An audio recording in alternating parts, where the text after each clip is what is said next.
Hi hello friends, welcome back to our channel. இன்னைக்கு நாம பார்க்க போகிறது டிராகன் பால் சீசன் 9ல் episode 149 wedding dress in flames. So starting சீனில் போன தடவையே நம்ம கோகு வந்து அவரோட நிம்பர்ஸில் வந்தார் பார்த்தீங்களா.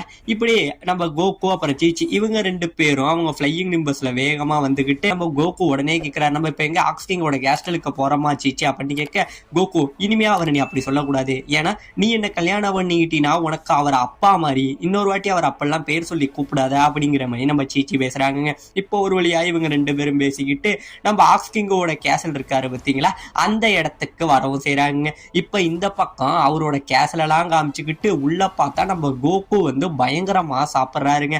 கிட்டத்தட்ட இவர் சாப்பிட சுத்தி உள்ளவங்க எல்லாம் இவர் ஆச்சரியமா பார்த்துக்கிட்டு இருக்க உடனே நம்ம ஆக்ஸ்கிங் இருக்காரு பார்த்தீங்களா, அவர் இங்க இருந்து நம்ம கோகு கிட்ட பேசுறாருங்க. கோகு, போன தடவை பார்த்ததை விட இப்ப நீ நல்லாவே வளர்ந்துட்டேன், என் பொண்ணுக்கும் உனக்கும் டோர்னமெண்ட் ஸ்டேஜ்லயே கல்யாணம் நடந்துச்சுன்னு நான் கேள்விப்பட்டேன், இப்ப அதுக்கான ரிசப்ஷனை நம்ம பெருசாவே பண்ணிடுவோம், நீ மட்டும்தான் என் பொண்ணுக்கு ஏத்த சரியான ஜோடி, உன் தாத்தாவை விட நீனும் நல்லா பலசாலிங்கிறத இப்ப நிரூபிச்சிருக்க அப்படிங்கறதெல்லாம் பேசிக்கிட்டு இருக்காங்க. இப்பெல்லாம் பேசிக்கிட்டு இருக்க ஆக்ஸ்கிங் சீச்சி கிட்ட சொல்றாருங்க, சீச்சி கல்யாணத்துக்கு முன்னாடி நான் உனக்கு ஒரு சின்னதா ஒரு கிஃப்ட் மட்டும் கொடுக்கணும், அதை நான் உங்ககிட்ட காட்டணும்னு ஆசைப்படுறேன், என் கூட வா அப்படிங்கிற மாதிரி கூட்டிட்டு போறாருங்க. இப்ப இங்க ஒரு மிகப்பெரிய ஒரு இடத்துக்கு கூட்டிகிட்டு போக அங்க ஆக்ஸ்கிங் ஏதோ ஒரு இதை தேடிக்கிட்டு இருக்காரு. அப்படியே தேடினவர் கையில ஒரு பெட்டியை ஒண்ணு எடுக்கிறாருங்க.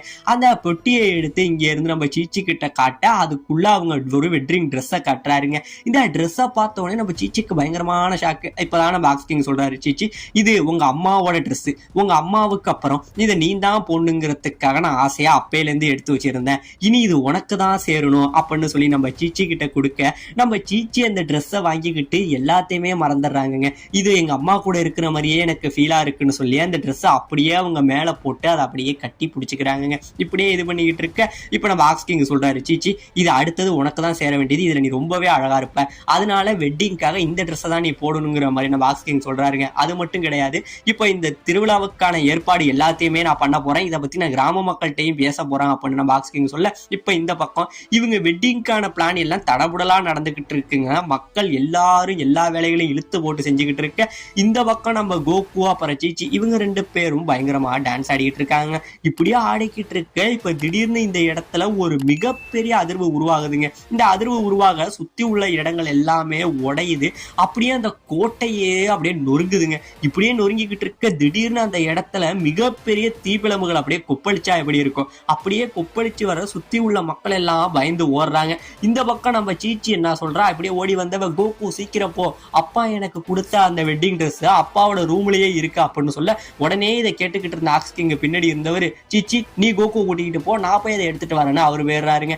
இப்ப உடனே நம்ம சீச்சி என்ன சொல்றாங்க, கோகு அப்பாவுக்கு போய் ஹெல்ப் பண்ணு, இங்க இருந்து போ அப்படின்னு சொல்ல இப்ப உடனே நம்ம கோகு என்ன பண்றாரு, இங்க இருந்து அவரை பிடிக்க போக ஃப்ளேம்ஸ் அதிகமானதுல நம்ம கோகு அடிச்சு வெளியில தூக்கி போட்டுருதுங்க. இப்ப வெளியில தூக்கி போட்டுக்கிட்டு இருக்க இந்த பக்கம் இப்ப வெடிப்பு ரொம்பவே பெருசாயிடுது. இப்ப எல்லாரும் ஒரு வழியா வெளியில வந்துடுறாங்க. வெளியில வந்த உடனே நம்ம சீச்சி மட்டும் அப்படியே அழுதுகிட்டே இருக்காங்க. அப்படியே அழுதுகிட்டு இருக்க நம்ம சீச்சி சொல்றாங்க, கோகு நீ எப்படியாச்சும் உன்னோட கமேகமேகாவை யூஸ் பண்ணி அப்பாவை காப்பாத்து அப்படிங்கிற மாதிரி சொல்ல நம்ம கோகு உடனே யூஸ் பண்ண போக, வேணாம் கோகு நீ ஒருவேளை யூஸ் பண்ணி போன தடவை மாதிரி மாஸ்டர் ரோஷி பண்ண மாதிரி மொத்த கோட்டையும் நீ அழிச்சிருவ அப்படின்னு சொல்ல, இல்ல என்னால அந்த தீப்பிழப்பை மட்டும் அழைக்க முடியும், நீ எதை பத்தியும் கவலைப்படாத சீச்சி அப்படின்னு சொல்லி இப்ப இவரோட கமேகமேகால ஒரு அடி அடிக்கிறாருங்க. அடிச்ச உடனே இந்த நெருப்பு மொத்தமும் அணைஞ்சிடுது. எல்லாரும் சந்தோஷத்துல இருக்க மறுபடி பாத்தீங்கன்னா அந்த நெருப்பு மறுபடி பத்திக்குதுங்க, பயங்கரமா எரியுது.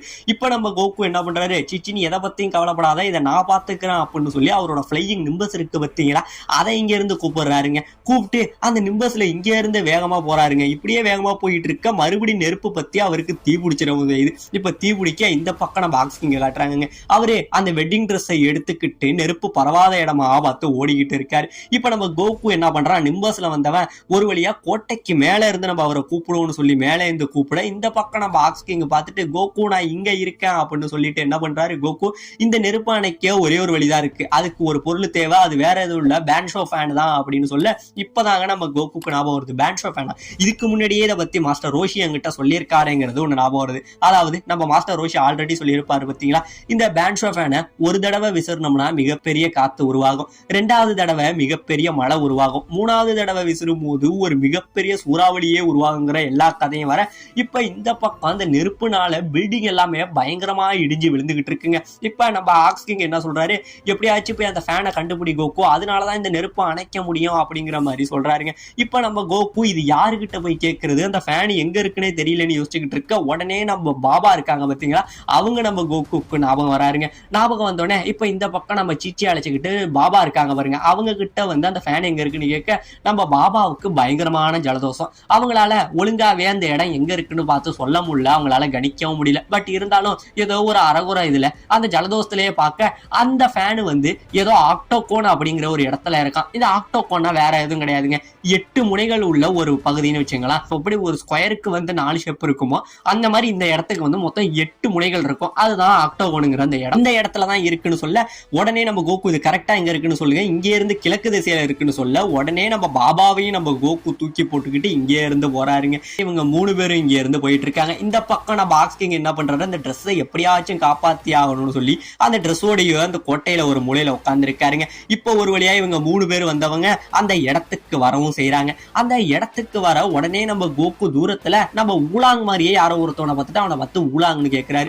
இவன் என்ன சொல்றான், எப்பா என் பேர் ஊலாங்கலாம் இல்ல, என் பேர் ஜாஸ்மின்னு சொல்ல நம்ம கோகு என்னங்களை எல்லாம் மறந்து போயிட்டா, நான் தான்டா கோகு, இவ தான் சீச்சி, இவங்க தான் ஃபார்ச்சூன் டெல்லர் பாபா, எங்களை எல்லாம் மறந்து போயிட்டே அப்படின்னு கேட்டே நான் மறுபடியும் சொல்றேன்டா நான் ஊலாங் கிடையாதுடா, என் பேர் ஜாஸ்மின்னு சொல்ல இப்ப கோகுக்கு பயங்கரமான குழப்பங்க. இப்படியே பேசிக்கிட்டு இருக்க திடீர்னு அது உள்ள இருந்து இன்னொரு பன்னிக்குட்டி வருது. ஆமாங்க, இப்ப நம்ம கோகு வந்திருக்கிறது வந்து ஊலாங்கோட இன மக்கள் வாழ்வாங்க பாத்தீங்களா அந்த கிராமம், அந்த கிராமத்துக்கு தாங்க வந்திருக்கான். இப்படி கேட்க உடனே அந்த கிராமத்துல உள்ள அந்த பண்ணி என்ன சொல்லுது, நீங்க வந்திருக்கிற இடம் வந்து வேற எதுவும் கிடையாது, இதுதான் ஆக்டகான் வில்லேஜ் அப்படின்னு சொல்ல இப்பதாங்க நம்ம பாபாவுக்கு புரியுது, ஒரு வழியா நம்ம இந்த இடத்துக்கு வந்துட்டோம், இங்கதான் நம்ம அந்த ஃபேனை தேடணும் அப்படின்னு சொல்ல உடனே நம்ம சீச்சி என்ன பண்றாங்க, பான்ஷோ ஃபேன் இந்த இடத்துல எங்கேயாச்சும் இருக்கா, அது உங்களுக்கு நல்லாவே தெரியும் இங்கதான் இருக்குன்னு நான் கேள்விப்பட்டேன், எனக்காக அதை கண்டுபிடிச்சு தருவீங்களான்னு சொல்லி சீச்சி இங்க இருந்து போய் கேட்க உடனே இந்த பன்னிக்குட்டிங்க என்ன சொல்லுது, இங்க பான்ஷோ ஃபேன்லாம் இல்ல, பான்ஷோ ஸ்பாங்கிற ஒரு இடம் தான் இருக்கு, அந்த இடம் தான் இந்த இடத்துல மிகப்பெரிய ஃபேமஸ்னு சொல்ல உடனே நம்ம பாபா என்ன சொல்றாங்க, சரி இப்போதைக்கு இப்ப அந்த ஸ்பால நான் குளிக்கவும், நம்ம குளிச்சா இப்ப நான் குளிச்சேன் அப்படின்னா என்னோட அந்த ஜலதோஷம் தீர்ந்து நான் தெளிவாயிடுவேன், அதுக்கப்புறம் உங்களுக்கு சரியான இடத்த இன்னும் அக்யூரேட்டா என்னால சொல்ல முடியும்னு பாபா சொல்ல உடனே நம்ம சீச்சி என்ன சொல்றாங்க, இதுக்கெல்லாம் எனக்கு இப்ப நேரம் இல்ல, நான் இங்க இருந்து வேற இடத்துக்கு போகணும்னு அந்த ஃபேனை கண்டுபிடிச்சா ஆகணும்னு சொல்ல இல்ல நம்ம ஃபர்ஸ்ட் இந்த இடத்துல போய் குளிப்போம் அப்படின்னு சொல்ல இந்த பொண்ணுங்க குளிக்கிறத கேள்விப்பட்டோன்னே இந்த பன்னி கூட்டங்க மறுபடியும் சொல்லு விட ஆரம்பிச்சிடுதுங்க. இப்ப இந்த பக்கம் இந்த பண்ணி உடனே என்ன சொல்லிடுது, இந்த ஃபேனு வந்து இங்க இருந்து தூரத்துல ஒரு வேலி இருக்கு பள்ளத்தாக்கு, அதுக்குள்ளதான் இருக்குன்னு சொல்லி வழிய மாத்தி விட உடனே நம்ம கோகு என்ன சொல்றான், சரி சீச்சி நீங்க 2 பேரும் இங்க இருங்க, நான் போய் அந்த ஃபேனை கண்டுபிடிக்க அந்த பள்ளத்தாக்குக்கு போறேன், நீ பாபாவோட இங்க இருந்து அவங்க உடம்ப சரி பண்ற வழியை பாரு அப்படின்னு சொல்லிட்டு நம்ம கோகு இங்க இருந்து கிளம்பி போயிடுறாங்க. இப்ப கிளம்பி போக இப்ப இவங்க 2 பேரையும் அந்த ஸ்பாவுக்கு வந்து 2 பன்னி குட்டிங்க கூட்டிட்டு வருது. அப்படி கூட்டிட்டு வந்து அதுதான் அந்த பிரைவேட் ரூம், அங்க போய் உங்க ட்ரெஸ் எல்லாம் நீங்க சேஞ்ச் பண்ணீங்க அப்படின்னு சொல்லிட்டு இவங்களை அனுப்பி வச்சுட்டு இவங்க 2 இவங்க ட்ரெஸ் மாத்திரத்தை எட்டி பார்க்க பிளான் பண்ணிக்கிட்டு இருக்குங்க. இப்ப இந்த பக்கம் நம்ம கோகு போனவர் ரொம்ப தூரம் போறாரு, ஆனா இவரோட கண்ணுக்கு ஒரு பள்ளத்தாக்கு கூட தெரியல, வெறும் மலை மட்டும் தாங்க தெரியுது. இப்ப இந்த பக்கம் நம்ம பாபா ஒரு வழியா அவங்களோட ட்ரெஸ்ஸா மாத்திக்கிட்டு குளிச்சுக்கிட்டு இருக்காங்க. இப்ப இந்த பக்கம் நம்ம கோகு பயங்கரமா எல்லா இடமும் தேடுறாரு, ஆனா அவருக்கு ஒரு இடம் கூட தெரியல. சரி இப்ப நான் ரொம்ப நேரம் டைம் வேஸ்ட் பண்ணிட்டேன், இப்ப நான் திரும்பி போறேன் அப்படின்னு சொல்லிட்டு நம்ம கோகு திரும்பி வராருங்க. இப்ப அடுத்ததா நம்ம சீச்சி இருக்காங்க பாத்தீங்களா, அவங்களோட ட்ரெஸ்ஸா மாத்துறதுக்காக இது பண்ணிக்கிட்டு இருக்க உடனே என்ன பண்ணுது, இந்த 2 பன்னி குட்டிங்க இல்லாம அந்த இடத்துல நிறைய பேர் இது எல்லாத்தையும் எட்டி பார்க்க வந்துகிட்டு இருக்க உடனே நம்ம கோகு என்ன பண்றாரு, மேல இருந்து இங்க வந்துகிட்டு இருந்தாரு பாருங்க, வந்தவரு நான் ஒரு வழியா அந்த இடத்த பார்த்துட்டேன் அப்படின்னு சொல்லிடுறாருங்க. ஆமாங்க, இந்த இடத்துல அந்த ஆக்டோகான் இருக்கு பாத்தீங்களா, அந்த இடத்த நம்ம கோகு பாத்துறாரு.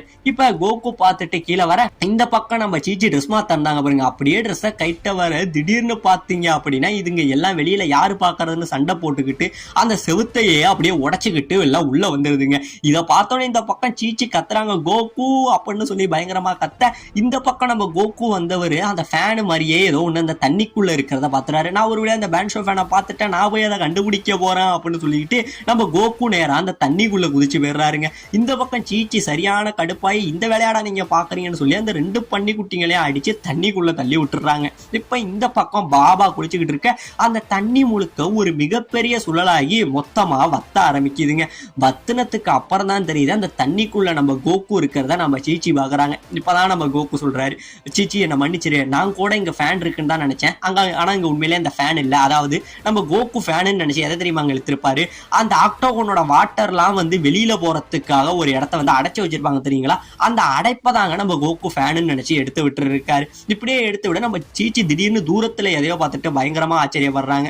உடனே ஆச்சரியப்பட்டுட்டு கோகு அங்க பாரு தூரத்துல அப்படின்னு சொல்லி காட்ட இந்த இடத்துல அந்த பேன்ஷோ ஃபேன் இருக்கு பார்த்தீங்களா, அதோட படங்கள் வரையப்பட்ட சில குறியீடுகள் இந்த இடத்துல இருக்குங்க. இதை பார்த்தோன்னே இதுதான் அதுக்கு போற வழி போல கோகு அப்படின்னு கண்டுபிடிச்சிட்டு உடனே நம்ம பாபா இதை பார்த்துட்டு இதை நான் ஆல்ரெடி என்னோட அண்ணனோட இடத்துல நான் பார்த்திருக்கேன், மாஸ்டர் ரோஷியோட இடத்துல இதே மாதிரி ஒரு சிம்பிளை நான் பார்த்திருக்கேன் அப்படின்னு நம்ம பாபா சொல்ல உடனே நம்ம கோகு சீச்சி இவங்க 2 பேரும் நம்ம பாபாவை விட்டுட்டு மாஸ்டர் ரோஷியோட வீட்டை தேடி போயிட்டு இருக்க.